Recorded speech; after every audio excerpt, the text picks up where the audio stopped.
தனுஷ்கோடி பகுதியில் போதைப் பொருட்கள் கடத்தலை தடுக்கவும் மீனவர்களுக்கு உரிய பாதுகாப்பு கொடுக்கவும் இந்திய கடலோர படையினர் தீவிர ரோந்து பணியில் ஈடுபட்டுள்ளனர்.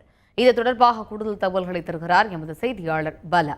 ராமநாதபுரம் மாவட்ட பகுதியில் உள்ள தனுஷ்கோடி இலங்கைக்கு மிக அருகாமையில் இருப்பதனால் இந்த கடல் பகுதியை கடத்தல்காரர்கள் அவர்களுடைய கடத்தல் தொழிலுக்காக பயன்படுத்தி வருகின்றனர்.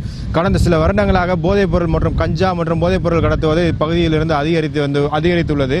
கடந்த 2 தினங்களுக்கு முன்பாக ராமேஸ்வரம் அடுத்துள்ள தனுஷ்கோடிக்கும் ராமேஸ்வரத்துக்கும் இடையே உள்ள மூந்திராய் சத்திர பகுதியிலிருந்து 35 கிலோ கஞ்சாவுடன் கடத்திச் செல்லும் பொழுது இலங்கை தலைமன்னார் கடற்படை 4 மீனவர்களையும் அதிலிருந்து 35 கிலோ கஞ்சாவையும் பறிமுதல் செய்து மன்னார் கடற்படையிடம் வழக்கு பதிவு பண்ணி தற்பொழுது 4 மீனவர்களும் சிறையில் அடைக்கப்பட்டுள்ளனர்.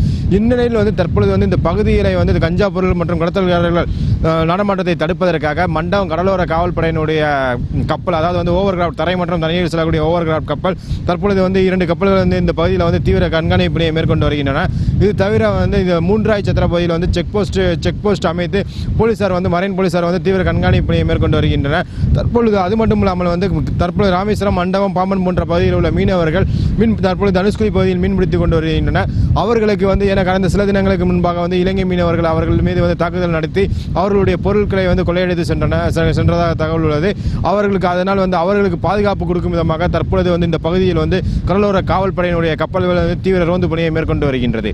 தந்தி செய்திகளுக்காக தனுஷ்கோடியிலிருந்து பாலா.